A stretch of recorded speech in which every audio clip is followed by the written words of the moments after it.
400 ಕೋಟಿ ರಾಬರಿ ಕೇಸ್ನಲ್ಲಿ ರದ್ದಾದ ನೋಟು ಪತ್ತೆ. 2,000 ಮುಖಬೆಲೆಯ ನೋಟುಗಳಿದ್ದ ಕಂಟೈನರ್ ಕಳ್ಳತನ.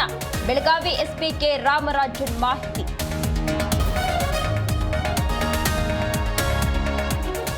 ಬೆಳಗಾವಿಯಲ್ಲಿ 400 ಕೋಟಿ ದರೋಡೆ ಪ್ರಕರಣ. ಮಹಾರಾಷ್ಟ್ರ ಎಸ್ಐಟಿಯಿಂದ ಮತ್ತೊಬ್ಬ ಆರೋಪಿ ಅರೆಸ್ಟ್. ಒಟ್ಟು 6 ಜನರನ್ನ ಬಂಧಿಸಿ ವಿಚಾರಣೆ.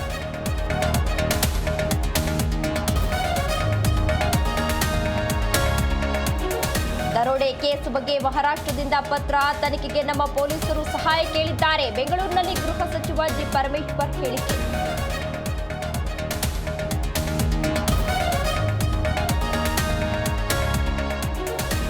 ಎರಡು ವರ್ಷದಿಂದ ರಾಜ್ಯದಲ್ಲಿ ಅಭಿವೃದ್ಧಿ ಶೂನ್ಯ. ಮಟ್ಕಾ ಲಂಚದ ಹಣದಲ್ಲೇ ಸರ್ಕಾರ ಬದುಕ್ತಾ ಇದೆ. ಕಾಂಗ್ರೆಸ್ ವಿರುದ್ಧ ಬಿವೈ ವಿಜಯೇಂದ್ರ ವಾಗ್ದಾಳಿ.